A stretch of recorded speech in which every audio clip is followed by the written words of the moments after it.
राम राम राम राम राम। त्वमेव माता च पिता त्वमेव त्वमेव बन्धुश्च सखा त्वमेव त्वमेव विद्या द्रविणं त्वमेव त्वमेव सर्वं मम देव देव। तो महाराज जी की कहानी है, महाराज जी की सुनाई हुई। पाप का फल भोगना ही पड़ता है, पाप का फल भोगना ही पड़ता है। तो कहानी है महाराज जी के शब्दों में, मनुष्य को ऐसी शंका नहीं करनी चाहिए कि मेरा पाप तो कम था लेकिन दंड मुझे अधिक भोगना पड़ा, अथवा तो मैंने पाप किया नहीं और दंड मुझे मिल गया।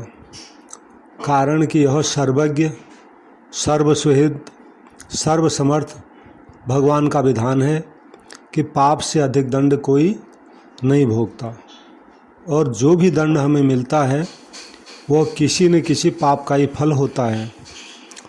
एक सुनी हुई घटना है, किसी गांव में एक सज्जन रहते थे। उनके घर के सामने एक सुनार का घर था।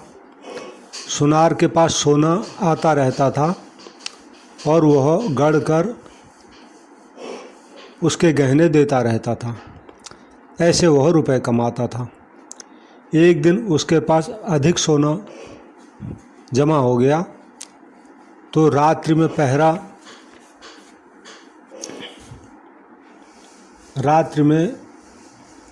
पहरा लगाने वाले सिपाही को इस बात का पता लग गया कि आज सुनार के पास ज़्यादा सोना जमा है।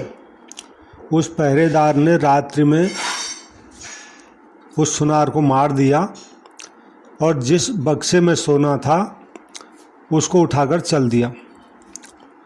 इसी बीच सामने रहने वाले सज्जन रात को लघु शंका के लिए उठकर बाहर आए। उन्होंने पहरेदार को पकड़ लिया कि तू इस बक्से को कैसे लेके जा रहा है।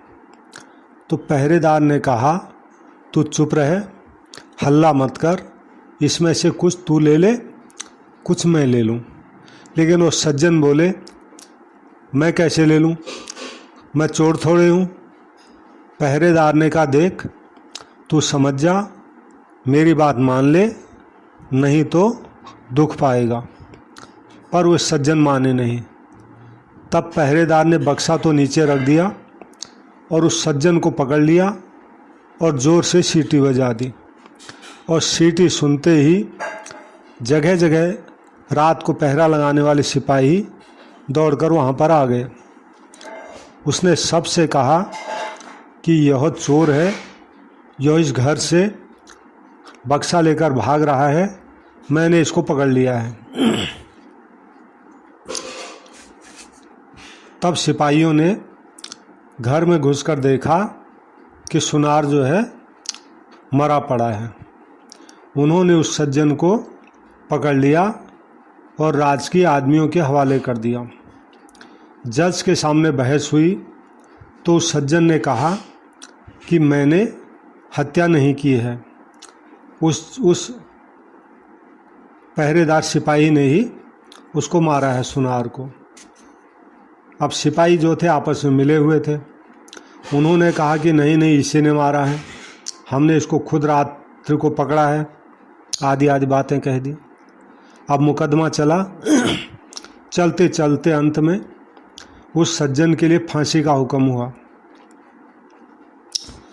फांसी का हुक्म होते ही उस सज्जन के मुख से निकला कि देखो, सरासर अन्याय हो रहा है, भगवान के दरबार में न्याय नहीं है। मैंने मारा नहीं, मुझे दंड हो और जिसने मारा है वो बेदाग छूट जाए, जुर्माना भी नहीं, ये तो अन्याय ही है। तो ऐसा जब उसने बोला, अंदर की आवाज़ थी, तो जज पर उसके वचनों का असर पड़ा कि वास्तव में ये सच बोल रहा है, इसकी किसी तरह से अब जांच होनी चाहिए। ऐसा विचार करके उस जज ने एक जो है योजना बनाई, षड्यंत्र रचा। सुबह होते ही एक आदमी रोता चिल्लाता हुआ आया और बोला कि हमारे भाई की हत्या हो गई सरकार, इसकी जांच होनी चाहिए। तब जज ने उसी सिपाही को और कैदी सज्जन को मरे व्यक्ति की लाश उठाकर लाने के लिए दोनों को इकट्ठे भेज दिया। अब दोनों उस आदमी के साथ वहाँ गए जहाँ लाश पड़ी थी। तो खाट पर लाश के ऊपर कपड़ा बिछा था और खून बिखरा पड़ा था। दोनों ने उस खाट को उठाकर ले चले। अब साथ में दूसरा आदमी खबर देने के बहाने दौड़कर आगे चला गया।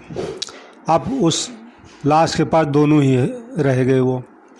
तब चलते चलते सिपाही ने कैदी से कहा, देख, उस दिन अगर तू मेरी बात मान लेता तो सोना मिल जाता तेरे को और फांसी भी नहीं होती। अब देख तू सच्चाई का फल। कैदी ने कहा, मैंने अपना काम सच्चाई से किया था, फांसी हो गई तो हो गई। हत्या की तूने, दंड भोगना पड़ा मेरे को। भगवान के यहाँ न्याय नहीं। अब क्या हुआ कि खाट पर झूठ मूठ में मरे हुए के समान पड़ा हुआ आदमी उन दोनों की बातें सुन रहा था। जब जज साहब के सामने खाट गई तो खून भरे कपड़े को हटाकर वो खाट में पड़ा हुआ आदमी उठ खड़ा हुआ। उसने जज साहब को सारी बात बता दी कि रास्ते में सिपाही ऐसा बोला और कैदी ऐसा बोला। ये सुनकर के जज को बड़ा आश्चर्य हुआ। सिपाही भी हक्का बक्का रह गया। सिपाही को पकड़कर कैद में कर लिया, लेकिन जज के मन में संतोष नहीं हुआ। उसने कैदी को एकांत में बुलाकर कहा कि इस मामले में तो मैं तुम्हें निर्दोष मानता हूँ, लेकिन सच सच बताओ कि इस जन्म में तुमने कोई हत्या की है क्या? वो बोला, बहुत पहले की घटना है। एक दुष्ट था जो छिपकर मेरे घर मेरी स्त्री के पास आया करता था। मैंने अपनी स्त्री को तथा उसको अलग अलग खूब समझाया, लेकिन वो माना नहीं। एक रात वो घर पर था, अचानक मैं आ गया तो मेरे को गुस्सा आया हुआ था। मैंने तलवार से उसका गला काट दिया और घर के पीछे नदी में उसको फेंक दिया। इस घटना का किसी को पता नहीं लगा। ये सुनकर जज बोला, तुम्हारे को इस समय फांसी होगी ही। मैंने भी सोचा कि मैंने आज तक किसी से घूस नहीं खाई और कभी बेईमानी नहीं की, फिर मेरे हाथ से इसके लिए फांसी का हुक्म आखिर कैसे लिखा गया? अब संतोष हुआ। उसी पाप का फल ये तुम्हें भोगना पड़ेगा, और सिपाही को जो फांसी होगी वो तो अलग से होगी ही। तो उस सज्जन ने चोर सिपाही को पकड़कर अपना कर्तव्य पालन किया था। फिर उसको जो दंड मिला है वह उसके कर्तव्य पालन का फल नहीं है, प्रत्युत उसने जो बहुत पहले जो हत्या की थी उस हत्या का फल है। कारण कि मनुष्य को अपनी रक्षा करने का अधिकार है, लेकिन मारने का अधिकार नहीं है। मारने का अधिकार रक्षक क्षत्रिय राजा का है। अतः कर्तव्य का पालन करने के कारण उस पाप हत्या का फल उसको यही मिल गया, और परलोक के जो भयंकर दंड होते हैं उनसे उसका छुटकारा हो गया।